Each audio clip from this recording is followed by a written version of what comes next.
Hey guys, welcome to the channel. तो आज हम लोग क्या शुरू करने जा रहे हैं? क्लास 10th का चौथा चैप्टर, जो कि है मेटल्स एंड नॉन मेटल्स। तो मेटल्स एंड नॉन मेटल्स के बारे में आज हम लोग पढ़ेंगे, ठीक है। तो इसमें क्या है, ठीक है, बिना किसी देरी के हम लोग शुरू करेंगे, ठीक है।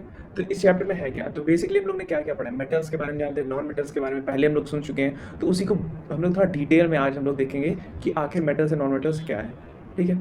चलो, तो आज कुछ तूफानी करते हैं, ठीक है। तो अब देखो, तो पहले देखते हैं व्हाट इज मेटल, ठीक है। तो मेटल क्या देखते हैं, तो they may be defined as those element which lose electron and form positive ions, that is they are electropositive elements. ये क्या है? इलेक्ट्रोपॉजिटिव एलिमेंट्स हैं। इलेक्ट्रोपॉजिटिव मतलब समझते हो, मतलब ये लोग क्या करते हैं, बेसिकली अपना इलेक्ट्रॉन जो है वो लूज कर देते हैं। क्या करते हैं? लूज करते हैं। फॉर एग्जाम्पल, अगर हमारे पास सोडियम है, तो ये अपना एक इलेक्ट्रॉन क्या कर देगा? लूज कर देगा, दे देता है अपने आप को, मतलब गरीब बना देते हैं, क्योंकि इसके पास बहुत पैसे रहते हैं, मतलब बहुत इलेक्ट्रॉन होते हैं, इसके पास इलेक्ट्रॉन एक्सेस में रहता है। तो हम लोग क्या करते हैं, ये लोग मतलब ये समझने के लिए, एक्सेस में रहता है ऐसा होता नहीं है, तो ये लोग बेसिकली क्या करते हैं, इलेक्ट्रॉन लूज करते हैं, इसलिए ये लोग पॉजिटिव आयन बनाते हैं, और इसलिए इन लोग को इलेक्ट्रो पॉजिटिव एलिमेंट्स कहते हैं। तो ये बात समझ में आ गई। अभी देखते हैं आगे एग्जाम्पल, जैसे सोडियम, पोटेशियम, सिल्वर, आयरन, ये सब क्या है? मेटल्स के क्या कहते हैं, एग्जाम्पल से। पहले हम मुझे लगता था कि मेटल और आयरन सेम ही है, लेकिन बाद में पता चला मेटल क्या है? मेटल मीन्स धातु, आयरन मीन्स लोहा। आयरन इज अ सबसेट, मतलब आयरन जो है लोहे के, मेटल के अंदर आता है, ठीक है। तो अब जैसे ये है एग्जाम्पल, जैसे सोडियम है, ठीक है। तो सोडियम क्या करता है, इसको जब हम लोग रिएक्ट कुछ भी कराते हैं, कुछ प्रोसेसेस, केमिकल प्रोसेसेस कराते हैं, तो ये क्या करता है, Na+ बन जाता है, अपने से एक इलेक्ट्रॉन लूज कर देता है। होता क्या है कि सपोज ये एक एटम है, ठीक है, ये उसके रिंग्स हैं, इसमें एक दो इलेक्ट्रॉन, ये सब हम लोग आगे पढ़ेंगे। तो ये क्या है, इसके अंदर इलेक्ट्रॉन्स है, ठीक है। तो हम लोग अभी आगे पढ़ेंगे कि कितने कितने होते हैं। तो पहले में होते हैं कितने, जो फर्स्ट होता है उसमें होते हैं दो इलेक्ट्रॉन, फिर सेकंड जो ऑर्बिट होता है उसमें 8 होते हैं, फिर उसके बाद फिर से 8 होते हैं। लेकिन इसमें क्या होता है, लास्ट वाले में एक होता है, तो एक उसके बाद एक्सेस में होता है, क्योंकि उसको स्टेबल होने के लिए उसके आउटर शेल में 8 होने चाहिए। वो सब हम लोग बाद में पढ़ेंगे। तो अगर वो 8 बन जाए तो ये बहुत ही अच्छे से काम करता है। तो इसलिए वो Na क्या करता है, आखिरी वाला इलेक्ट्रॉन लूज कर देता है, तो उसके पास सिर्फ 8 बचते हैं आखिरी ऑर्बिट में, तो वो काफ़ी स्टेबल हो जाता है। इसलिए इसको क्या बोलते हैं, इलेक्ट्रो पॉजिटिव एलिमेंट्स, ठीक है। अब हम लोग कुछ फिजिकल प्रॉपर्टीज़ ऑफ मेटल देखेंगे। हमें पता है मेटल है तो उसकी कुछ फिजिकल, कुछ केमिकल प्रॉपर्टीज़ होंगी, तो आज हम लोग उसके बारे में भी देखेंगे। तो क्या है, सबसे पहले लश्यर। लश्यर नाम पहले भी सुना होगा। Metals in a pure state possess lustre, ठीक है। प्योर स्टेट में लश्यर पजेस करता है, that is a shiny surface. Lustre means क्या होता है, lustrous body means shiny surface. उसका सरफेस क्या होता है, शाइनी होता है, चमकीला होता है। तुम जितने भी मेटल देखो, आयरन देखो, सोडियम देखो, या कॉपर, सिल्वर, कुछ भी देखो, तो चमकीले होते हैं, ठीक है। तो लश्यरस होते हैं due to electronic vibrations of free electrons. तो उसमें क्या होता है, जो मेटल होता है उसके अंदर फ्री इलेक्ट्रॉन्स होते हैं खूब सारे, तो उनके मोशन के कारण क्या होता है, हमारा चमक पैदा होती है उस मेटल में। तो एग्जांपल क्या है, आयरन, गोल्ड, सिल्वर, कॉपर, कुछ भी एल्यूमिनियम, सब जो है क्या है, मेटल है, और सारे क्या होते हैं, शाइनी होते हैं, ठीक है।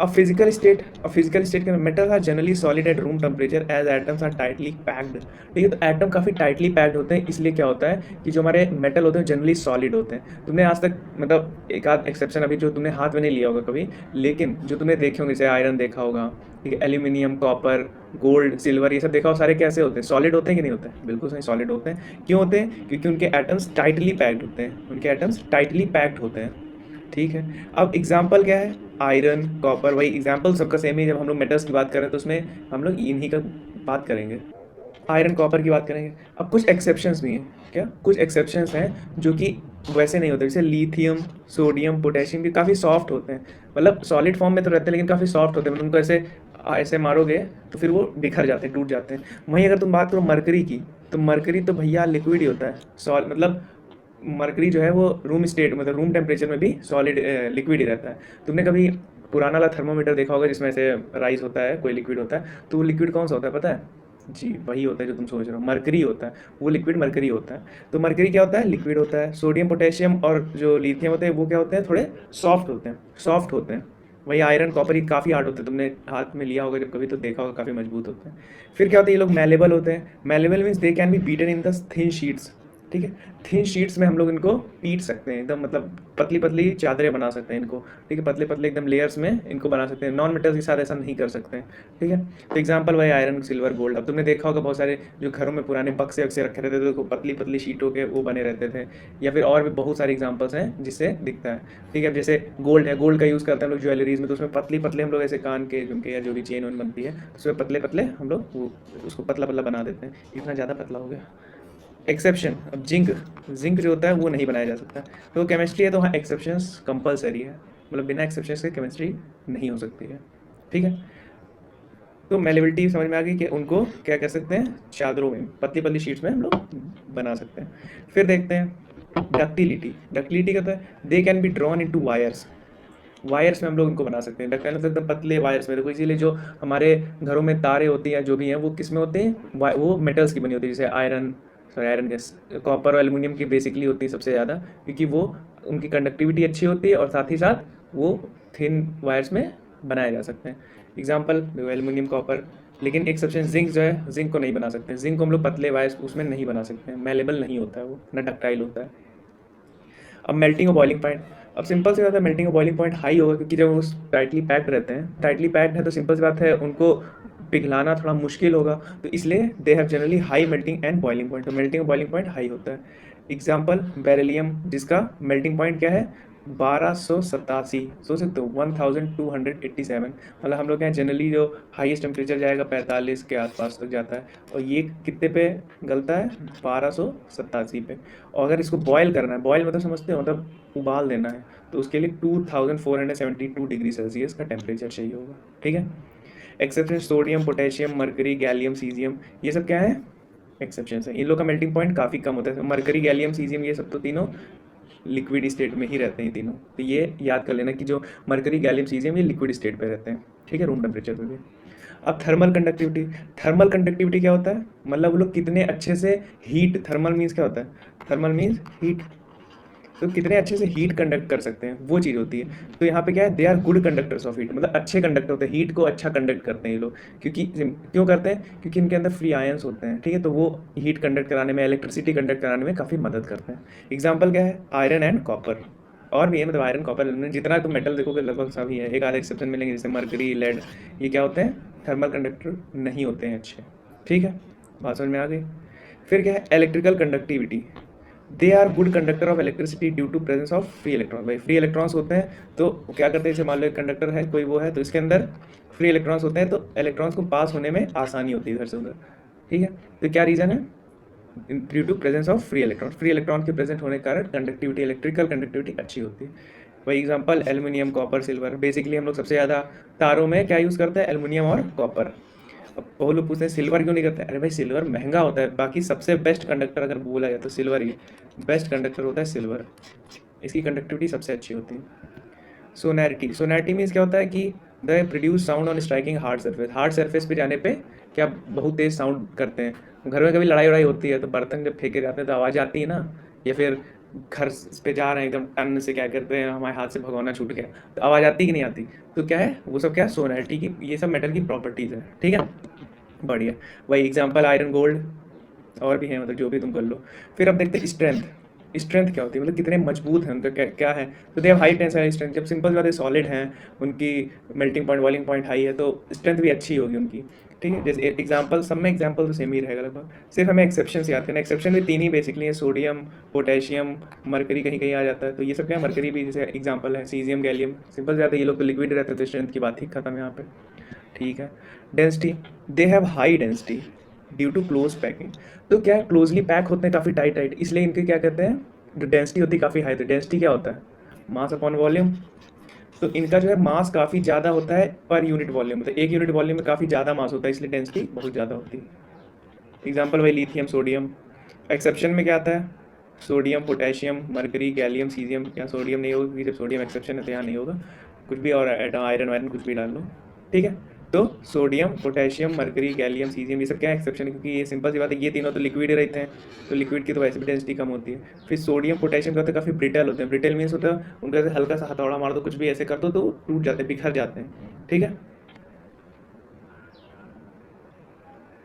तो वो लोग बिखर जाते हैं। तो क्यों वो बिखर जाते हैं? क्योंकि उनकी डेंसिटी काफ़ी कम होती है। ठीक है, अब एक्टिविटी सीरीज हम लोग ने किसी और चैप्टर में भी देखी थी, याद होनी चाहिए।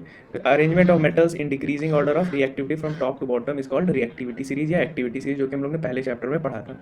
ठीक है, तो ये वही टेबल है। सबसे अच्छा पोटेशियम होता है, फिर sodium, calcium, magnesium, aluminium, zinc, iron, lead, hydrogen, copper, mercury, silver and gold. तो नीचे जाने पे क्या होती है? रिएक्टिविटी डिक्रीज होती है। तो सबसे अच्छा मोस्ट रिएक्टिव एलिमेंट क्या है? पोटेशियम। मतलब पोटेशियम को कहीं रिएक्ट करना होगा, किसी सोल्यूशन में डालोगे तो बहुत जल्दी रिएक्ट कर जाएगा। ठीक है, ठीक है। अब हम लोग कुछ केमिकल प्रॉपर्टीज़ देखेंगे मेटल की। तो सबसे पहले क्या देखेंगे? Reaction of oxygen. ऑक्सीजन का रिएक्शन देखेंगे कि अगर मेटल का ऑक्सीजन के साथ रिएक्शन होगा तो क्या बनाएगा। ठीक है, तो metal plus oxygen gives metal oxide. अभी से हम लोग ने जो एसिड बेस सॉल्ट पढ़ा था उसमें मेटल ऑक्साइड के बारे में बात आई थी ना, कि मेटल ऑक्साइड क्या होते हैं। क्योंकि मेटल ऑक्साइड प्लस क्या बेसेस, ये क्या बनाते थे? Sorry, metal oxide plus acid ये क्या बनाते हैं? सॉल्ट और वाटर। क्योंकि मेटल ऑक्साइड क्या होता है? बेसिक नेचर का होता है। बढ़िया। तो वही मेटल प्लस ऑक्सीजन क्या बनाता है? Metal oxide. जैसे Na प्लस O2 N2O। ठीक है, 2Mg plus O2 gives 2MgO। Also देखा जाए तो metal oxide plus water gives metal hydroxide. Metal hydroxide देता है। ठीक है, मेटल ऑक्साइड प्लस वाटर। बढ़िया, बहुत अच्छा। उसी तरह एन, जैसे एग्जांपल क्या है? N2O plus H2 give NaOH। तो मेटल ऑक्साइड यही जो इससे बना, उसको वाटर के साथ और रिएक्ट करा दिए तो मेटल हाइड्रोक्साइड बन जाएगा। ठीक है, यानी मेटल OH बन जाएगा कुछ। ठीक है, जैसे ये एग्जांपल है, ये example MgO plus H2O gives MgOH whole twice. ठीक है, अब देखते हैं रिएक्शन विद वाटर। अगर वाटर के साथ रिएक्शन करेंगे मेटल का तो क्या होगा? तो metal plus water gives metal hydroxide. जो मोर हाईली एक्टिव होते हैं, हाईली रिएक्टिव जो होते हैं, वो क्या देते हैं? मेटल हाइड्रोक्साइड देते हैं। वही जो लेस रिएक्टिव होते हैं वो मेटल ऑक्साइड बना देते हैं। बढ़िया, बात समझ में आएगी। मतलब जैसे हाईली रिएक्टिव, जैसे पोटेशियम, सोडियम, जो ऊपर के रिएक्टिविटी सीरीज के ऊपर वाले होते हैं, ये जैसे पोटेशियम, सोडियम, कैल्शियम, मैग्नीशियम, ये सब रिएक्ट करेंगे तो क्या बना देंगे? मस्त बना देंगे हमारा मेटल हाइड्रोक्साइड। लेकिन वही जो लेस रिएक्टिव होंगे, जो नीचे वाले होंगे, जैसे कॉपर ऑपर हो गया, तो ये सब क्या बनाएंगे? मेटल ऑक्साइड बनाएंगे। ठीक है, या फिर जैसे एमजी हो गया, ये भी नीचे आता है थोड़ा। तो जैसे पोटेशियम हो गया, इसको H2O के साथ रिएक्ट करेंगे तो KOH बनेगा और H2 गैस रिलीज होगी। उसी तरह Mg को H2O के साथ रिएक्ट करेंगे तो MgOH होल ट्वाइस बनेगा और H2 रिलीज होगा। लेकिन वही देखो क्या है, यहाँ पे क्वेश्चन है कि अगर हॉट वाटर के साथ करोगे H2O का रिएक्शन तो MgOH बन जा रहा है, हाइड्रोक्साइड बन जा रहा है। वही अगर स्टीम के साथ बनाए करेंगे तो मैग्नीशियम ऑक्साइड ही बनेगा। और वहीं पर अगर आयरन की बात करें तो आयरन हमेशा, जो आयरन है वो हमेशा क्या करता है? किसके साथ रिएक्ट करता है? अगर स्टीम के साथ रिएक्ट करता है, ठीक है, हमेशा स्टीम के साथ ही रिएक्ट करेगा। कभी उसको पानी वानी में डाल के कोई मतलब नहीं होता। ठीक है, तुम डाल दोगे कुछ नहीं होगा, बस बाद में कुछ समय बाद उसमें रस्ट वस्ट लग जाएगा, बाकी कोई रिएक्शन नहीं होगा। तो इसलिए इसको कैसे रिएक्ट करते हैं? स्टीम के साथ रिएक्ट कराते हैं तो क्या बनता है? Fe3O4 प्लस 4H2O यानी H2 गैस रिलीज होती है। ठीक है, तो रिएक्शन विद वाटर समझ में आ गया। ठीक है, अब रिएक्शन विद एसिड देखते हैं। तो metal plus acid give salt plus hydrogen gas. ये मेरे ख्याल से पहले भी हम लोग पढ़े थे एसिड बेस एंड सॉल्ट में कि मेटल प्लस एसिड क्या देता है? Salt plus hydrogen gas. तो Na प्लस HCl क्या करता है? Na जो है H को रिप्लेस कर देता है तो NaCl हो जाता है और बचता है H2। उसी तरह Mg plus H2SO4 MgSO4 plus H2। अब ये क्या होता है? रैपिड इरप्शन होता है, मतलब बहुत तेज रिएक्शन होती है। लेकिन भाई एल्यूमिनियम का अगर तुम हाइड्रोजन फॉस्फेट के साथ कराओगे, फॉस्फोरिक एसिड, सॉरी, ये है फॉस्फोरिक एसिड H3PO4। तो H3PO4 क्या है? वीक एसिड है। क्या है? वीक एसिड है। तो इसको जब रिएक्ट कराओगे थोड़ा स्लो इरप्शन होगा, धीरे धीरे रिएक्ट होगा। ठीक है, तो ये बात समझ में गई, तो पहले भी पढ़ चुके हैं हम लोग। अब देखते हैं reaction of less reactive metal with salt solution. अब अगर सॉल्ट सोल्यूशन के साथ रिएक्शन होगा तब क्या होगा? तो मोर रिएक्टिव एलिमेंट है, मान लो पहले यहाँ पे एक मोर रिएक्टिव एलिमेंट है और सॉल्ट के साथ लेस रिएक्टिव एलिमेंट है, तो क्या बनेगा? Salt of M1 plus M2। अब ये चीज़ अभी एग्जाम्पल समझेंगे, लेकिन मैं तुमसे एक चीज़ पूछना चाहूँगा। अगर एग्जाम्पल देखो कि iron plus CuSO4 give FeSO4 plus Cu। ठीक है, तो ये रिएक्शन कौन सी टाइप की है बताओ? हाँ, ठीक है, हम लोग ने पहले चैप्टर में पढ़ा था क्या, कि ये क्या है? डिस्प्लेसमेंट रिएक्शन है। पढ़े थे हम लोग, ये क्या पढ़े थे हम लोग? डिस्प्लेसमेंट रिएक्शन, ये पढ़े थे हम लोग। तो देखो Fe ने क्या किया? Cu को डिस्प्लेस करके FeSO4 बना दिया और यहाँ Cu अलग निकल गया। उसी तरह Mg क्या है? CuSO4 के साथ रिएक्ट किया, Mg को डिस्प्लेस, Cu को डिस्प्लेस कर दिया और ये बन गया। तो ये बात समझ में आ गई। तो ये रिएक्शन तभी होगी जब सॉल्ट किस चीज़ का लेंगे? ये सॉल्ट हम लोग लेंगे किसका? लेस रिएक्टिव एलिमेंट होना चाहिए इस विद इन कंपेरिजन विद जो दूसरा ले रहे हैं, जो जिस मेटल से हम लोग रिएक्शन करा रहे हैं, तभी डिस्प्लेसमेंट रिएक्शन होगी हमारे साथ। बढ़िया, ठीक है। अब हम लोग कुछ यूजेस ऑफ मेटल के कुछ यूज़ देख लेते हैं। जैसे metals in a bio process like iron phosphorus required in our body. अब हम बोलते नहीं हमारे आयरन की कमी हो गई हमारे शरीर में, ये हो गया वो हो गया फलाना ढिमकाना, पता नहीं क्या क्या दिक्कतें आती रहती हैं हम लोग के। तो उसी तरह आयरन जो है हमारे, आयरन फास्फोरस इन सब की क्या है, हमें ज़रूरत है बॉडी के लिए, ठीक है। फिर डेली यूजेस में यूटेंसिल्स ऑटोमोबाइल में, मतलब मेटल तो इतना यूज़ होता है हमारी डेली लाइफ में, कुछ भी हो, कुछ भी कर रहे हो तुम, ये मोबाइल जिसमें देख रहे हो, लैपटॉप देख रहे हो, उसमें मेटल यूज्ड है, ठीक है। फिर तुम क्या कहते हैं बाइक से कार से जाते हो, उसमें मेटल यूज्ड है, ठीक है। तुमको जो जहाँ देखो डेली लाइफ में मेटल के एग्जांपल तो हर जगह मिल जाएंगे, ठीक है। अब ज्वेलरीज देखते हो, गोल्ड सिल्वर इसमें यूज़ होता है। फिर metals use in nuclear fuse, nuclear जैसे यूरेनियम और नेप्ट्यूनियम, ये सब मतलब जो हम लोग को क्या कहते हैं न्यूक्लियर रिएक्शन करानी रहती तो तब ये यूज आते हैं हमारे। फिर देखते हैं मेटल्स एज हेल्थ इक्विपमेंट्स, ठीक है, लाइक मरकरी इन थर्मोमीटर। अब मरकरी देखो थर्मोमीटर में यूज़ किया जाता है, ठीक है। अब हम लोग देखते हैं व्हाट इज मरकरी, क्या है, थर्मोमीटर में यूज़ किया जाता है। तो ये सब क्या हमारे एग्जाम्पल्स हैं, ऐसे बहुत सारे और भी एग्जाम्पल्स मिल जाएंगे, तो ये याद कर लेना, ठीक है। अब देखते हैं व्हाट इज नॉन मेटल। अब नॉन मेटल क्या है, they may be defined as those element which accept electrons and form negative ions, that is they are electronegative. जैसे वो क्या थे, वो इलेक्ट्रो पॉजिटिव थे क्योंकि वो इलेक्ट्रॉन क्या कर रहे थे, दे रहे थे, डोनर थे। अब ये क्या है, इलेक्ट्रॉन ले रहे हैं तो पॉजिटिव है। तो इसको तुम ऐसा करके समझो कि जो उधार दे रहा है, ठीक है, वो तो अभी फायदे में ना क्योंकि उसने उधार दिया है, लेकिन जिसने उधार लिया है वो घाटे में चला, वो कर्जे में, तो वो निगेटिव है उसके ऊपर, मतलब उसके ऊपर भाई उसको दिमाग में वो रहेगा कि मेरे ऊपर उधार है, ये है, तो वो माइनस में चल रहा है अभी, ठीक है। तो वही चीज़ है, मेटल्स क्या होते हैं, मेटल्स इलेक्ट्रॉन दे देते हैं तो वो इलेक्ट्रो पॉजिटिव हो जाते हैं। वही नॉन मेटल्स क्या होते हैं, नॉन मेटल इलेक्ट्रॉन्स ले लेते हैं तो ये क्या हो जाते हैं, निगेटिव इलेक्ट्रो नेगेटिव एलिमेंट्स, ठीक है। तो ये बात समझ में आ गई। ऑक्सीजन कार्बन क्लोरीन ये सब क्या है, इलेक्ट्रो नेगेटिव एलिमेंट्स हैं जो कि नॉन मेटल्स। जैसे ओ है, ओ को क्या है, ओ को 2 इलेक्ट्रॉन मिलता है तो ये O2 माइनस बना देता है, ठीक है, बढ़िया। इसी तरह सारे होते हैं, ठीक है। किसी कोई भी ले लो, फ्लोरीन है, फ्लोरीन को क्या कहते हैं, एक इलेक्ट्रॉन दोगे तो F माइनस बना लेगा, ठीक है। तो ये सब क्या है, एग्जाम्पल्स। नॉन मेटल समझ में आ गया, ठीक है। अब जैसे हमने मेटल्स की फिजिकल प्रॉपर्टीज देखी थी, नॉन मेटल्स की भी देखेंगे, नहीं देखेंगे तो नॉन मेटल्स बुरा मान जाएंगे। चलो देखते हैं। तो लश्चर, क्या इसमें लश्चर होता है, नहीं होता है बेटा, नहीं होता है। Non metals are not possesses लक्ष्य सॉरी लश्चर, मतलब शाइनी सर्फेसेस नहीं होती हैं। नॉन मेटल का एग्जांपल आयोडीन, लेकिन आयोडीन एक एक्सेप्शन है, आयोडीन का लश्चर होता है। वहीं तुम और कुछ भी देख लो, जैसे मान लो ऑक्सीजन हम लोग के आसपास क्या कहते हैं घूम रही है, ठीक है, क्या चमक रही है, नहीं चमक रही है। उसी तरह और भी बहुत सारे एग्जांपल हैं हमारे पास, ब्रोमीन होता है लिक्विड, ठीक है, वो देखोगे तो वो भी नहीं चमकता है। फ्लोरीन क्लोरीन ऑक्सीजन जो भी देखो तुम, ये सब नॉन लश्चरस होते हैं, ठीक है।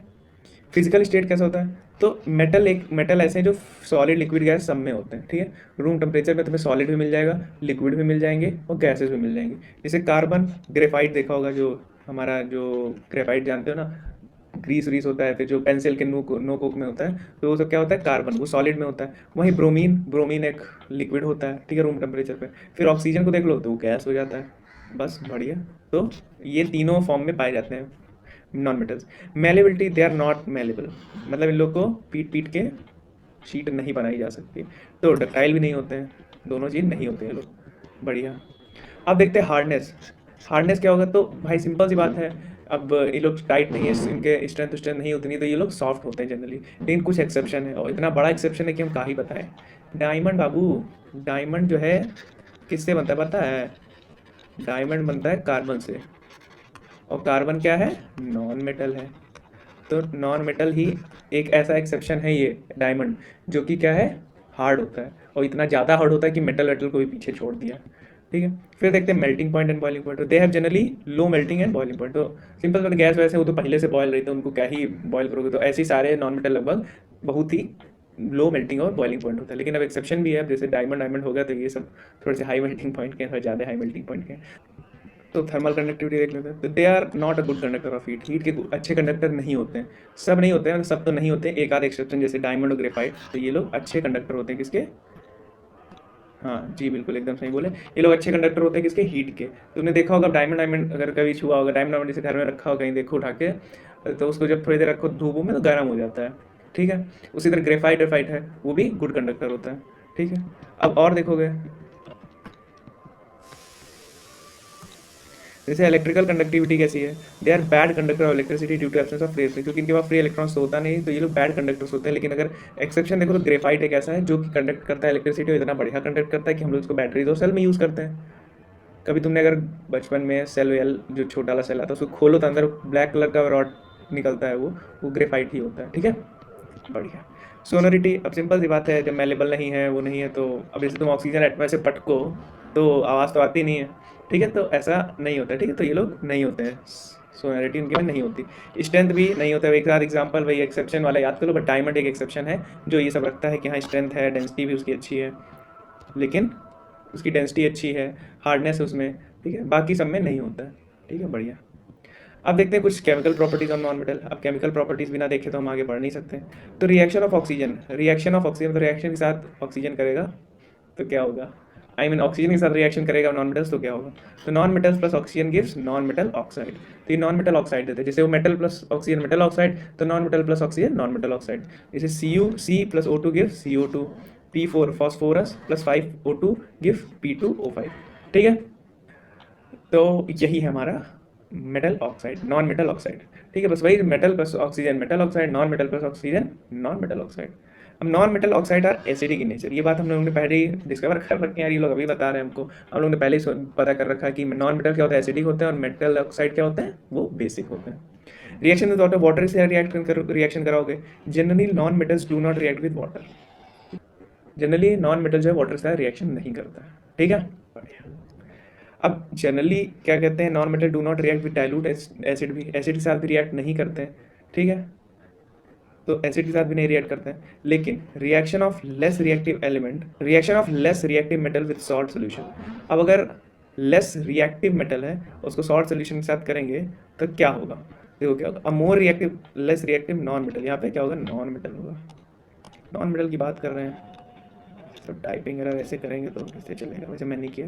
अ more reactive non metal displaces a less reactive non metals to form salt solution, ठीक है, तो मोर रिएक्टिव नॉन मेटल क्या होता है, लेस रिएक्टिव नॉन मेटल को डिस्प्लेस करता है, जैसे कि हम लोग ने पढ़ा था मेटल के लिए, मेटल जो मोर रिएक्टिव होता है लेस रिएक्टिव को डिस्प्लेस कर देता है। अब जैसे यहाँ देखो Na Br है, ये Cl है, तो Cl क्या करेगा, Br को डिस्प्लेस कर देगा, तो नीचे जाने पर रिएक्टिविटी बढ़ती है, किसी भी पीरियोडिक टेबल में अगर देखें तो Cl ऊपर होता है, ब्रोमीन नीचे होता है, तो रिएक्टेंट बढ़िया होता है Cl का, तो Cl इसको डिस्प्लेस कर देता है। बात समझ आ गई, टॉप क्लास की बात थी कि नहीं, कि नॉन मेटल डिस्प्लेस क्या करता है, अगर रिएक्टिव जो ज़्यादा रिएक्टिव नॉन मेटल होगा वो लेस रिएक्टिव नॉन मेटल को डिस्प्लेस कर देगा, ठीक है।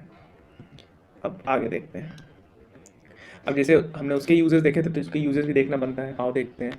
तो वही चीज़ है, पहले तो हम लोग के बायो प्रोसेस में जैसे शरीर के लिए कार्बन डाइऑक्साइड, ऑक्सीजन, ये सब हमारे लिए बहुत ज़रूरी चीज़ें, बहुत ही ज़्यादा ज़रूरी चीज़ें, तो इसका यूज़ होता है, ठीक है। तो नॉन मेटल यूज़ क्या होता है, एज अ फ्यूल यूज़ होता है, ठीक है, कहाँ यूज़ होता है भाई, हाइड्रोजन यूज़ होता है रॉकेट फ्यूल के लिए, कोल यूज़ करते हैं हम लोग, ठीक है, घर वर में पहले जलता था उसी से, या फिर जो ट्रेन चलती थी, फिर एग्जाम्पल और क्या है, अगर और देखें हम तो हमारे पास क्या है, नॉन मेटल आया health and protections, like sulphur in fungicides, ठीक है, सल्फर यूज़ करते हैं, क्लोरीन यूज़ करते हैं डिसइंफेक्शन के लिए, जो पानी वानी में डालते हैं हम लोग, ठीक है, क्लोरीन किस लिए यूज़ करते हैं, डिसइंफेक्टेंट की तरह, जो पानी वानी में डालते हैं जिससे हमारे जो बैक्टीरिया है वो मर जाए। फिर जैसे आयोडीन होता है, आयोडीन हम लोग यूज़ करते हैं अपने, क्योंकि आयोडीन नमक वमक में यूज ज़्यादा होता है, क्योंकि वो हमारे शरीर के लिए ज़रूरी है, ठीक है। केमिकल बॉन्ड्स, अब ये काफ़ी इंपॉर्टेंट टॉपिक आ चुका है, यहाँ से हम लोग कुछ अच्छा चीज़ पढ़ेंगे, ठीक है। The force of attraction that holds two or more atoms ions together in front of in different chemical species is called chemical bond, ठीक है। तो केमिकल बॉन्ड क्या होता है, तो केमिकल बॉन्ड क्या होता है कि अलग अलग एटम्स को या आयंस को एक दूसरे से होल्ड करके रखने की जो क्षमता होती है, क्षमता क्या, उन जो एक दूसरे को होल्ड करने वाली जो चीज़ें होती हैं उन्हें क्या कहते हैं हम लोग, बॉन्ड। बॉन्ड मीन्स क्या होता है, बॉन्ड, जेम्स बॉन्ड नहीं बोले, बॉन्ड नहीं, तो यहाँ केमिकल बॉन्ड पढ़ते हैं, देखो टाइप्स ऑफ केमिकल बॉन्ड। अब हम लोग कई सारे तरीके के केमिकल बॉन्ड पढ़ेंगे, जैसे आयनिक या फिर इलेक्ट्रोवैलेंट बॉन्ड, कोवैलेंट बॉन्ड या फिर इलेक्ट्रॉन पेयर बॉन्ड या फिर कोऑर्डिनेट बॉन्ड्स, तो ये 3 तरीके के बॉन्ड, और भी बॉन्ड होते हैं जैसे वैंडरवॉल्फ बॉन्ड होता है, ठीक है, बहुत सारे तरीके के होते हैं, लंदन फोर्स से बनता है बॉन्ड, मतलब अजीब अजीब चीज़ें होती हैं, वो सब बाद में पढ़ोगे। लेकिन फिलहाल क्या होता है, बॉन्ड क्या होता है, जो 2 एटम या 2 से ज़्यादा एटम्स या आयंस को आपस में जोड़ के रखता है, वो उन्हें कहते हैं हम लोग बॉन्ड, जो कि 3 तरीके होते हैं, आयनिक, कोवैलेंट और कोऑर्डिनेट, ठीक है। तो सबसे पहले लोग आयनिक बॉन्ड पढ़ेंगे। अब आयनिक नाम से ही पता चला कुछ आयन से रिलेटेड होगा, ठीक है, तो ये आयंस को होल्ड करने में मदद करता होगा। तो the bond that is formed by the complete transfer of electron from one atom to another atom is known as ionic bond, और the force that hold atoms together through complete transfer of electron is called ionic bond. बढ़िया, बात समझ में आ गई। क्या है इसमें कि अगर कोई एक एलिमेंट, ठीक है, एक एटम, अगर मान लो एक कंप्लीट एटम ले लेते हैं, मान लो एक एटम जो है उसने कंप्लीटली अपना एक इलेक्ट्रॉन दूसरे एटम को दे दिया, ठीक है, तो वो होगा कंप्लीट ट्रांसफ़र कर दिया उसने, पूरी तरीके से दे दिया, तो उसे क्या कहेंगे हम लोग, उसके बाद जो बॉन्ड बनेगा इन दोनों में वो होगा आयनिक बॉन्ड। बात समझे? ठीक है, तो क्या हुआ कि कंप्लीट ट्रांसफर हुआ, पूरी तरीके से हम लोग ने ट्रांसफर कर दिया, एक एटम ने दूसरे एटम को पूरी तरीके से जो इलेक्ट्रॉन है वो ट्रांसफर कर दिया। आओ देखते हैं। तो हम लोग देखते हैं एग्जांपल्स ऑफ आयनिक बॉन्ड कि आयनिक बॉन्ड जो बनता है तो होता कैसे है, क्या प्रोसेस है, कैसे हम लोग का ये जो ट्रांसफर ऑफ इलेक्ट्रॉन ये सब प्रोसेस होते कैसे हैं। ठीक है, तो सबसे पहले क्या लिखा था, फॉर्मेशन ऑफ सोडियम क्लोराइड। ठीक है, अब पहले सोडियम क्लोराइड, हम लोग एग्जाम्पल किसका देख रहे हैं, सोडियम क्लोराइड का, कि सोडियम क्लोराइड कैसे बनता है, क्योंकि सोडियम क्लोराइड जो बनता है वो आयनिक बॉन्ड से बनता है। ठीक है, देखते हैं इलेक्ट्रॉनिक कॉन्फ़िगरेशन क्या होता है सोडियम का 281। अब 281 कैसे आया, ठीक है, अब ये सब देखो कैसे होता है। मान लो कि कोई इलेक्ट्रॉन है, लेट अस सपोज कोई एटम है, Na ही ले लेते हैं, उसका एटॉमिक नंबर लिखेंगे, हो जाएगा 11। तो इसको हम लोग तोड़ेंगे कैसे, सबसे पहले वाले ऑर्बिट में 2 होंगे इलेक्ट्रॉन, दूसरे ऑर्बिट में 8 इलेक्ट्रॉन होंगे, तीसरे ऑर्बिट में 1 इलेक्ट्रॉन होंगे। तो ये एक प्रोसेस होता है। ठीक है, तो जब भी होगा तो सबसे पहले वाले में 2 होंगे, फिर 8 होंगे, फिर ऐसे ऐसे करके फिर दूसरे में 8 होंगे, ऐसे ऐसे करके होता है। ठीक है, बेसिकली हम लोग यही फॉलो करते हैं रूल। अब इसमें क्या होता है देखते हैं हम लोग। तो इसलिए हम लोग का जो सबसे पहले हम लोग ने क्या लिया, Na का क्या है, ये होगा Na का, क्यों, क्योंकि Na का 11 होता है, देखो 2 8 1 कितना हो गया 11, तो यही इलेक्ट्रॉनिक कॉन्फ़िगरेशन। वहीं पे क्लोरीन का क्या होता है, क्लोरीन का होता है 17। 17 क्या होगा, पहले में 2 होंगे, फिर 8 होगा, फिर 7 होगा। तो ये चीज़ होता है।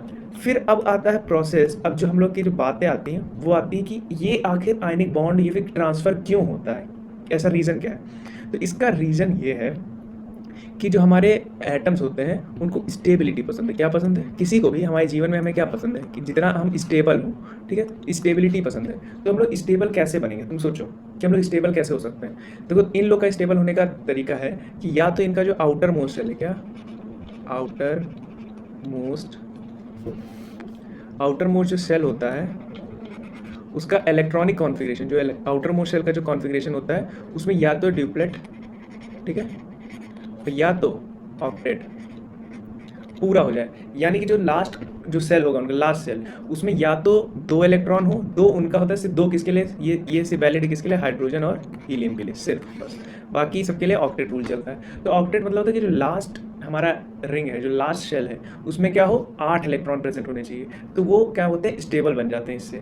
तो इसी स्टेबिलिटी को पाने के लिए transfer of electron, sharing of electrons होता है। तो यहाँ देखते हैं क्या होता है। अब Na का अगर हम लोग हल्का सा डायग्राम बनाएं, क्या बनाए, हल्का सा ही बनाएंगे, पूरा नहीं बनाएंगे कि पूरा बना दूँ। जैसे मान लो ये एटम का न्यूक्लियस है, ये उसका पहला ऑर्बिट, ये दूसरा और ये तीसरा। अब एटम पे डिपेंड करता है कि कितने ऑर्बिट बने। अब पहले में कितने होते हैं, 2 हैं, दूसरे में कितने हैं, 1 2 3 4 5 6 7 8 इलेक्ट्रॉन है, और आखिरी वाले में सिर्फ 1 इलेक्ट्रॉन है। तो ये हमारा इलेक्ट्रॉन मतलब ऐसे बनेगा, ठीक है, ऐसे हम लोग शो करते हैं। ठीक है, वहीं पे तो इसीलिए जब हम लोग को शो करना होता है तो हम लोग जब किसी एटम को शो करते हैं तो ऐसे लिखते हैं, Na लिखा मान लो, तो जो लास्ट ऑर्बिट में जितने इलेक्ट्रॉन बचेंगे उसको हम लोग शो कर देंगे ऐसे पॉइंट से। Na के लास्ट में 1 है तो हम लोग 1 डॉट शो कर देंगे। तो हम लोग ये पॉइंट या फिर क्रॉस यूज़ करते हैं, ठीक है, तो डॉट यूज़ करते हैं या तो क्रॉस यूज़ करते हैं। तो हम लोग यहाँ पे Na के लिए डॉट यूज़ किए, तो Na के लास्ट में कितने इलेक्ट्रॉन है, सिर्फ 1 इलेक्ट्रॉन है, तो इसलिए हम लोग ने डॉट यूज़ किया। वहीं पर क्लोरीन का क्या है, अगर मैं क्लोरीन का स्ट्रक्चर बनाऊँ तो क्लोरीन का कैसे बनेगा, कुछ इस प्रकार होगा। ये उसका न्यूक्लियस हो गया, उसका पहला ऑर्बिट, दूसरा ऑर्बिट और ये तीसरा ऑर्बिट। तो पहले ऑर्बिट में कितने हैं, 2 इलेक्ट्रॉन, दूसरे में कितने, 1 2 3 4 5 6 7 8 इलेक्ट्रॉन है, और वहीं जो लास्ट है तीसरा उसमें भी कितने हैं, 1 2 3 4 5 6 7, तो इनके पास 7 इलेक्ट्रॉन। तो इसके पास 7 इलेक्ट्रॉन है, इसलिए हमने इसको कैसे शो कर दिया, हमने इसको ऐसे क्रॉस से शो कर दिया, इसके पास 7 इलेक्ट्रॉन है। तो 7 क्रॉस से क्या पता चला कि 7 इलेक्ट्रॉन है। तो ये हम लोग का शो करने का तरीका होता है, डॉट और क्रॉस, इसको हम लोग लुईस डॉट स्ट्रक्चर बोलते हैं। क्या बोलते हैं, लुईस डॉट स्ट्रक्चर, ठीक है, जो हम लोग डॉट उसे शो करते हैं। ठीक है, तो ऐसा कुछ प्रोसेस होता है। तो अब होता क्या है, होता ये है कि इसको अपना ऑक्टेट पूरा करने के लिए क्या चाहिए, ये अपना ऑक्टेट पूरा कर सकता है, या तो ये पूरा भर ले अपना, ठीक है, या तो अपने बाहर जो 7 बचे 7 इलेक्ट्रॉन ले लें, और इतनी इसके पास इसके जो जो न्यूक्लियस है, न्यूक्लियस जो है उसके अंदर प्रोटॉन न्यूट्रॉन होता है, तो वो अट्रैक्ट करते हैं। तो उनके उसके पास जो प्रोटॉन है उसके पास इतनी कैपेसिटी नहीं कि इतने इलेक्ट्रॉन होल्ड कर पाए, इसलिए क्या करता है, ये लेने के बजाय ये अपना आखिरी जो एक इलेक्ट्रॉन इसको दे देता है किसी दूसरे एटम को। तो अपने इसके आखिरी ऑर्बिट में कितने बचते हैं, 8 बचते हैं, तो ये स्टेबल हो जाता है। तो ये क्या करता है, अपना आखिरी इलेक्ट्रॉन दे देता है। वहीं अगर तुम इनकी बात करो तो क्लोरीन के पास भी 2 ऑप्शन है, या तो अपने आखिरी के 7 इलेक्ट्रॉन दे दे, या तो किसी से एक ले ले। तो 7 देना बहुत अनस्टेबल कर देगा, क्योंकि भाई सिंपल सी बात है, अगर 7 इलेक्ट्रॉन दे दिया तो जो हमारा जो बैलेंस कर रहा है, यानी प्रोटॉन इलेक्ट्रॉन जो आपस में बैलेंस कर रहे हैं, वो नहीं हो पाएगा। 7 इलेक्ट्रॉन चले जाएंगे तो बचेगा क्या उसमें। तो इसलिए ये क्या करते हैं, किसी दूसरे आइटम से एक इलेक्ट्रॉन ले लेते हैं, तो ये इनका आखिरी का ऑक्टेट पूरा हो जाता है। तो जब ये Na और Cl साथ में आते हैं, ठीक है, तो इसको पैसे देने होते हैं, उसको लेने होते हैं, तो ये दोनों क्या कर देते हैं, आपस में म्यूचुअल बॉन्डिंग कर लेते हैं और एक आयनिक बॉन्ड बना लेते हैं। तो ये अपना जो एक इलेक्ट्रॉन है ये उठा के इसको दे देता है, तो ये Na+ बन जाता है, और ये Cl एक इलेक्ट्रॉन लेके ये Cl- बन जाता है। बात समझ में आ गई। इसलिए इसको क्या कहते हैं, मेटल्स को क्या कहते हैं, इलेक्ट्रोपॉजिटिव एलिमेंट। वहीं जो नॉन मेटल्स होते हैं उनको इलेक्ट्रोनेगेटिव एलिमेंट्स कहते हैं। ये बात समझ में आई। इसको हम लोग इलेक्ट्रॉन डॉट स्ट्रक्चर या फिर लुईस स्ट्रक्चर कहते हैं। ठीक है, ये बात समझ में आई। नहीं है तो फिर से रिपीट करके देख लो, ठीक है, नहीं तो फिर से एक बार सुन लो। क्या होता है कि जो हमारे आयनिक बॉन्ड या फिर जो आयनिक बॉन्ड बनता है उसमें क्या होता है, हम लोग को मतलब बेसिकली हमारे जितना भी नेचर है उसको स्टेबिलिटी पसंद है। तो स्टेबिलिटी पाने के लिए वो लोग अपने आखिरी जो उनका शेल होता है उसमें वो 8 इलेक्ट्रॉन पाना चाहते हैं। तो 8 इलेक्ट्रॉन पाने के लिए वो क्या करते हैं, या तो एक दे देते हैं या तो ले लेते हैं। तो यहाँ पे Na को पूरा करने के लिए उसको एक देना पड़ता है, वहीं क्लोरीन को एक लेना पड़ता है। तो ये जब दोनों साथ में आते हैं तो ये रिएक्शन हो जाती है और ये आयनिक बॉन्ड बना लेते हैं। बहुत अच्छा। अब देखते हैं कैरेक्टरिस्टिक्स ऑफ आयनिक कंपाउंड। अब कुछ कैरेक्टरिस्टिक्स देखते हैं। Ionic compounds are solid at room temperature, ionic compounds are hard. ठीक है, आयनिक जो है वो रूम टेम्परेचर पे हार्ड होते हैं, क्या सॉलिड फॉर्म में होते हैं। ठीक है, जैसे नमक वमक देखो तो नमक NaCl, तो सॉल्ट जो होता है वो तो पाउडर हम लोग बना देते हैं, नहीं तो होता तो जब तुमने घर पर मतलब कहीं दुकान में बन जाओ तो इतने बड़े बड़े वो होते हैं पत्थर जैसे उनके पास होते हैं, क्रिस्टल जैसे। ठीक है, तो आयनिक कंपाउंड हार्ड सॉलिड है, हार्ड भी होते हैं। ठीक है, ionic compound do not conduct electricity in solid. हाँ, ये बहुत इंपॉर्टेंट है।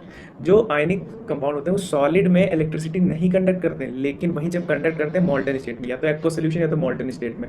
मतलब अगर तुम नमक लो, ठीक है, नमक मान लो तुम एक लेट अस सपोज, और तुमको बता ही देता हूँ, मान लो तुमने एक नमक का पाउच लिया, ठीक है, ये पाउच है नमक का, ठीक है, कुछ भी था, ठीक है, मान लो ये नमक का पाउच है। अब ये क्या है कि मान लो तुम इसमें यहाँ पे बल्ब लगा, यहाँ पे बैटरी है, ठीक है, यहाँ एक बल्ब लगा दिया। अब अगर मान लो तुमने इस पाउच के अंदर इसे कनेक्ट कर दिया और नमक कैसे लगा दिया, नमक का एक बड़ा सा टुकड़ा, ठीक है, मान लो बड़ा सा टुकड़ा अंदर, ठीक है, तो ऐसे लगा दिया, तो वो कंडक्ट नहीं करेगा इलेक्ट्रिसिटी, कभी नहीं करेगा। तो करंट ना बल्ब जलेगा ना कुछ होगा। लेकिन वहीं अगर तुमने कुछ यूँ कर दिया, अगर मान लो इसकी जगह तुमने क्या कर दिया, एक मॉल्टन स्टेट, मतलब तुमने एक यहाँ पे वो लगा दिया, क्या, बकेट लगा दी, ठीक है, बकेट लगा दी जिसके अंदर नमक का घोल है, नमक और पानी को मिक्स करके एक्वस सोल्यूशन NaCl का बना के डाल दी।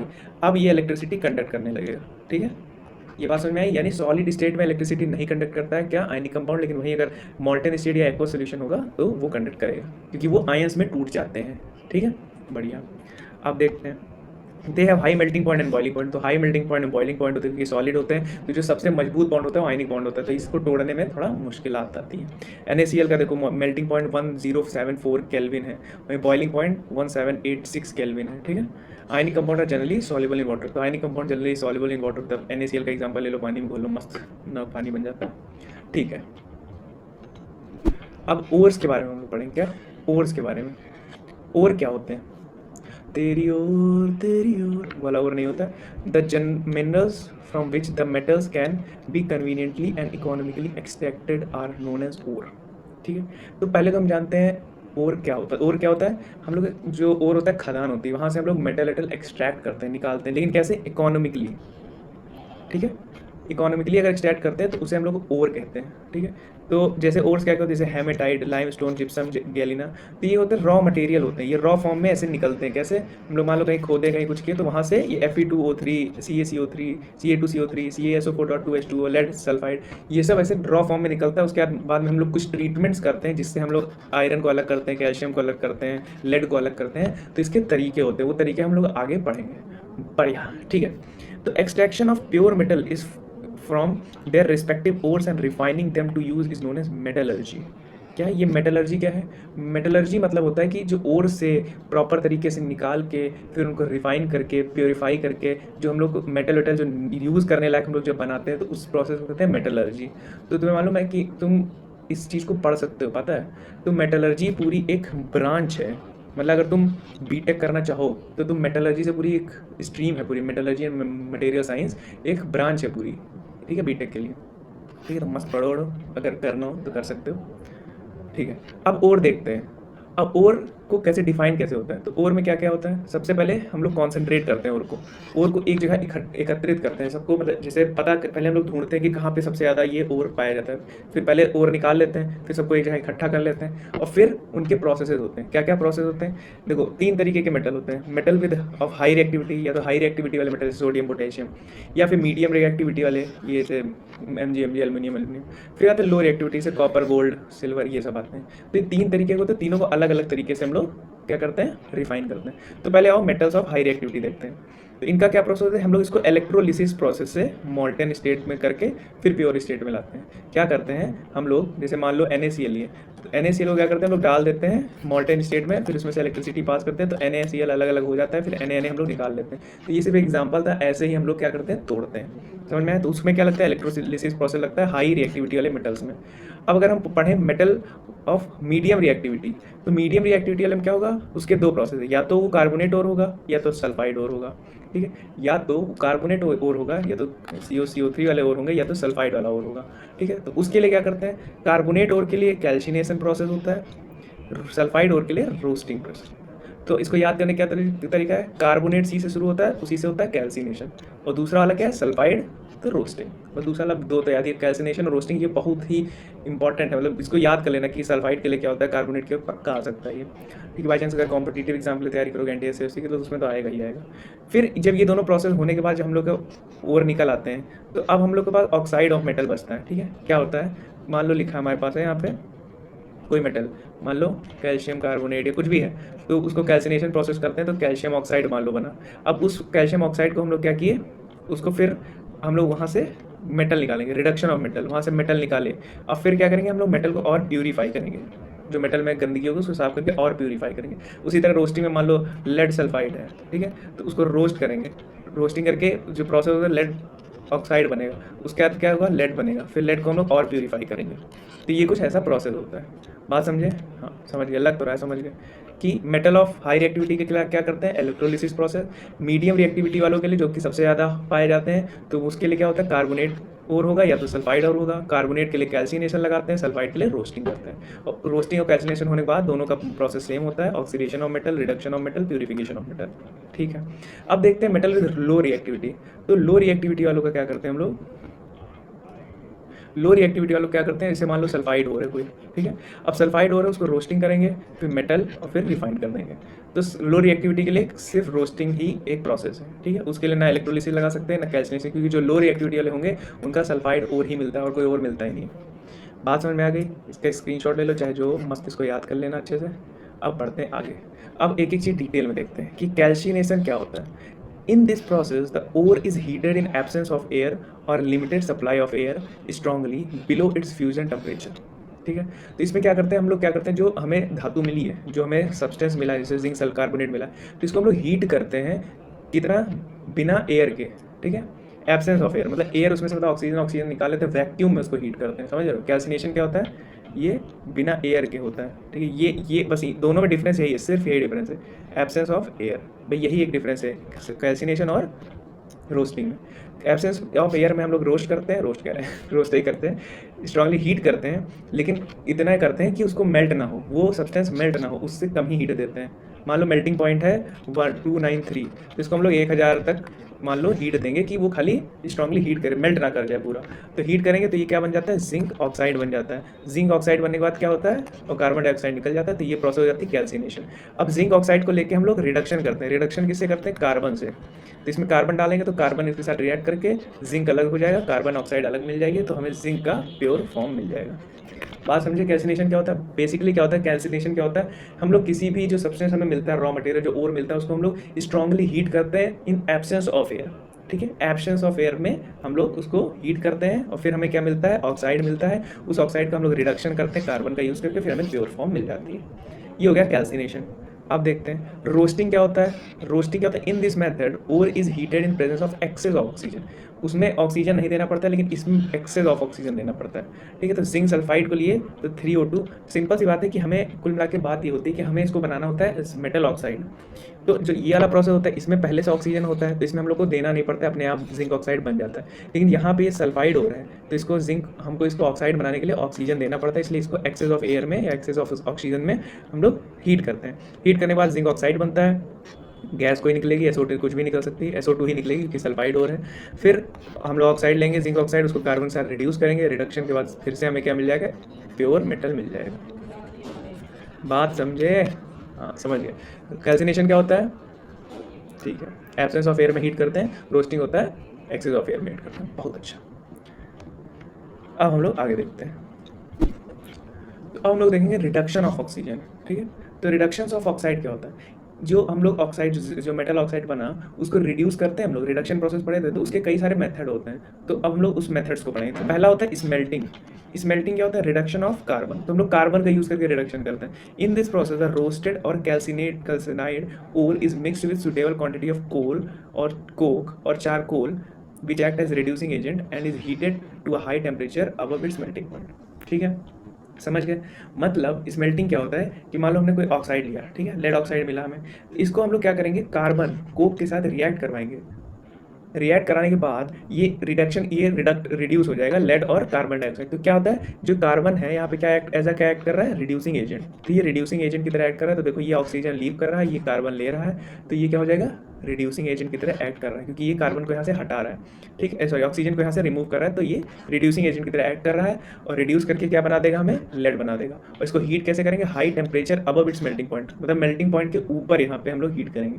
तो ये सारी बातें हमें याद करनी पड़ेंगी, कहाँ मेल्टिंग पॉइंट के ऊपर हीट करना है, कहाँ कम हीट करना है, ठीक है। तो ये सब बातें ध्यान रखना। तो ये हो गया स्मेल्टिंग। स्मेल्टिंग क्या, कार्बन का यूज़ करके हम लोग रिडक्शन करते हैं, ठीक है। अब आता है थर्माइट प्रोसेस, एक होता है। अब थर्माइट प्रोसेस क्या होता है, it is a technique to reduce metal oxide using more reactive metal powder as fuel.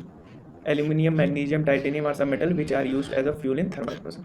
अब थर्माइट प्रोसेस क्या होता है, थर्माइट प्रोसेस होता है कि हम लोग इसमें कुछ मोर रिएक्टिव मेटल को लेते हैं और उसको क्या करते हैं, जो हम लोग को जो ओरिजिनल ओर मिला है उसके साथ रिएक्ट कराते हैं, जो कैल्सिनाइड हमें ऑक्साइड सॉरी जो मेटल ऑक्साइड मिला उसके साथ रिएक्ट करते हैं, तो डिस्प्लेसमेंट रिएक्शन टाइप का होता है। जैसे मान लो क्रोमियम ऑक्साइड मिला, जिसको हम एल्यूमिनियम के साथ रिएक्ट करेंगे तो क्रोमियम हमें अलग मिल जाएगा और एल्यूमिनियम ऑक्साइड हमें अलग मिल जाएगा, तो क्रोमियम का प्योर फॉर्म हमें प्राप्त हो जाएगा, ठीक है। जैसे Fe2O3 मान लो है, ये 2Al के साथ हम लोग रिएक्ट कराए, ठीक है, तो ये क्या बनाएगा, यहाँ पे एरो होगा, तो मान लो यहाँ पे क्या है, ये क्या बनाएगा हमारा, तो Fe2O3 है, वो रिएक्ट करोगे एल के साथ तो Fe मिलेगा हमें और एल्यूमिनियम ऑक्साइड मिलेगा, फिर थोड़ी सी गर्मी हीट मिलेगी। तो this process is also known as Goldschmidt aluminothermic reduction as aluminium is most commonly use in thermite process. तो इस प्रोसेस को हम लोग ये कहते हैं, इतना बड़ा नाम है, इसको मैं दोबारा नहीं बोलूँगा, ठीक है, क्योंकि इसमें एल्यूमिनियम यूज़ करते हैं और एल्यूमिनियम हम लोग मैक्सिमम थर्माइट प्रोसेस के मैक्सिमम प्रोसेस में, थर्माइट प्रोसेस में मैक्सिमम हम लोग क्या यूज़ करेंगे, एल्यूमिनियम ही यूज़ करेंगे। बात बढ़िया समझ में आ गई, ठीक है। अब ये समझ में आ गया थर्माइट प्रोसेस क्या होता है। अब हम लोग इलेक्ट्रोलिटिक रिडक्शन पढ़ेंगे। Highly reactive metal like Na, magnesium, calcium, aluminium etcetera are reduced by electrolysis of their respective oxide, hydroxide and chloride in molten state on passing electric current into molten solution. Metal is liberated as cathode while impurities are settled down as anode mud generally. तो ये मैंने तुम्हारे लिए पढ़ लिया, आप तुम समझ जाओ इसको खुद से, हमको ना बताना पड़े, बता दें तो बताते हैं। इसमें क्या होता है, हम लोग इलेक्ट्रोलिटिक पहले ही पढ़ चुके हैं, क्या होता है भाई, बिजली पास कराते हैं हम लोग एक किसी बकेट में रख के, कंटेनर में रख के। तो मान लो NaCl मॉल्टन करके उसमें से हम लोग क्या पास कराए, इलेक्ट्रिसिटी पास कराए। इलेक्ट्रिसिटी पास कराने के बाद Na प्लस और Cl माइनस मिल गया हमें। अब Na प्लस क्या होता है, वो पहुंच जाता है कैथोड की तरफ, क्योंकि कैथोड क्या होता है, नेगेटिवली चार्ज होता है, तो उसके पास पॉजिटिव चीज़ चली जाती है और वहाँ पे वो रिएक्ट करता है इलेक्ट्रॉन के साथ, तो क्या बना लेता है, सोडियम एटम बना लेता है। वहीं पे इधर क्या मिलता है, इधर हमारा ये एरो है, ठीक है। तो यहाँ एनोड में क्या होता है, क्लोरीन जाता है, वो इलेक्ट्रॉन जो ये इलेक्ट्रॉन होता है वो इसको ये ले लेता है, इलेक्ट्रॉन इस तरह से घट जाता है और ये Cl2 बना लेता है। तो ये बात समझ में आई। तो हाईली रिएक्टिव मेटल्स क्या होते हैं, जैसे सोडियम, पोटेशियम, इनके साथ हम लोग ये काम करते हैं। हमने क्या पढ़ा था, याद है, याद है क्या पढ़े थे हम लोग ने? क्या पढ़ा था कि जो हाईली एक्टिव मेटल होता है उनके साथ कौन सा प्रोसेस, इलेक्ट्रोलिसिस प्रोसेस हम लोग करते हैं। ठीक है, ये बात समझ में आ गई कि हम लोग उसमें इलेक्ट्रिसिटी पास करते हैं, तो जो इलेक्ट्रिसिटी पास करने के बाद जो मेटल है वो कैथोड की तरफ चला जाता है, और जो इम्प्योरिटी है, जो अलग सब्सटेंस है, वो एनोड की तरफ जाके चला जाता है। ठीक है, तो हम लोग देखेंगे refining of and purification of metal. देखो हमने सब कुछ कर लिया, ठीक है, हमने एक्सट्रैक्ट कर लिया उसको, फिर क्या कहते हैं, मतलब ओर को निकाला, उसको ऑक्साइड बनाया, फिर क्या कहते हैं, मेटल एक्सट्रैक्ट किया, मेटल निकाल लिया। अब मेटल को और प्यूरिफाई कैसे करेंगे? अब मेटल को और प्यूरिफाई करेंगे on passing the current through electrolyte. पहले हम लोग इलेक्ट्रोलाइट सोल्यूशन लेंगे, ठीक है, उसमें क्या है, the impure metal from anode dissolve into the electrolyte. अब जो एनोड है, ठीक है, जो इम्प्योर एनोड पे हम लोग क्या लेंगे, मेटल ले लेंगे, ठीक है, ये एनोड है, लेट अस ये एनोड है, एनोड पे हमारा मेटल रहेगा, तो मेटल जो है वो डिजॉल्व होने लगेगा किसमें, इसी इलेक्ट्रोलाइट में। और इलेक्ट्रोलाइट लेंगे भी किसका, जिसका हम लोग ने मेटल लिया है। यानी अगर हमने कॉपर का एनोड लिया है, अगर मैंने कॉपर का एनोड लिया है, तो इलेक्ट्रोलाइट भी कॉपर सल्फेट या कॉपर का ही कोई और इलेक्ट्रोलाइट होना चाहिए। ठीक है, फिर N equivalent amount of pure metal from the electrolyte is deposited at cathode. फिर ये क्या होता है कि ये इसमें रिएक्शन होता है, जो इम्प्योर मेटल है वो इसमें घुलने लगता है। ठीक है, और जो एनोड है, कैथोड है, उसमें जो कॉपर है वो डिपॉजिट होने लगता है। ठीक है, क्योंकि हमें पता है कि जितना कॉपर सल्फेट प्रेजेंट है उतना ही प्रेजेंट होगा। ऐसा तो नहीं कॉपर इसमें डिसॉल्व हो गया तो C2SO4 हो जाएगा, ऐसा नहीं होता है। तो जो इसका कॉपर इसमें डिसॉल्व होने लगता है, तो जो इसमें कॉपर होता है वो यहाँ पे डिपॉजिट होने लगता है। तो वही होता है, फिर the insoluble impurities settle down at the bottom of the anode is known as anode mud. ठीक है, नीचे क्या कहते हैं, जो इम्प्योरिटीज़ हैं वो सेटल डाउन हो जाती हैं, उन्हें कहते हैं हम लोग एनोड मड। ये बात याद रखना है, एनोड मड कहते हैं उसको। तो ये प्रोसेस समझ में आ गया होगा। हम लोग पहले क्या लेंगे, एनोड पे लेंगे जो हमें जिस मेटल का हमें प्यूरीफाई करना है, फिर उसी मेटल का हम लोग एक इलेक्ट्रोलाइट सोल्यूशन लेंगे और फिर उसमें इलेक्ट्रिसिटी पास कराएंगे, तो कॉपर से जो एनोड से मेटल क्या होगा, डिजॉल्व होगा इलेक्ट्रोलाइट में, और फिर जो है कैथोड में वो डिपॉजिट होने लगेगा। तो जो कैथोड में हमें डिपॉजिटेड मेटल मिलता है वो प्योर मेटल होता है। तो ये प्रोसेस क्या होता है, रिफाइनिंग का। तो फिर ये बातें हो गई, यानी कि अब ये चैप्टर खत्म हो चुका है। तो अगर ये चैप्टर खत्म हो गया है, यानी आप लोग फ्री हैं, ठीक है, तो चैप्टर अब खत्म हो चुका है, चैप्टर अब खत्म हो चुका है। तो फिर थैंक यू, और होप आप लोग को ये पूरा समझ में आ गया। वन शॉट है, काफ़ी अच्छे से क्लियरिफाई किया है मैंने। ठीक है, इसको हमने बेसिकली बताया है और समझाया है कि क्या करना है इसमें, अगर जो करना है वो कर लो। ठीक है, तो अब खत्म हो गया है, तो मस्त जाओ, रेस्ट करो, अपना सवाल वाला लगाओ, एक बार रीड कर लो किसी बुक से, और उसके बाद तो जानते हो क्या करना है, अरे एग्जाम में फोड़ के आना है, बाय। ठीक है, तब तक के लिए goodbye and happy learning.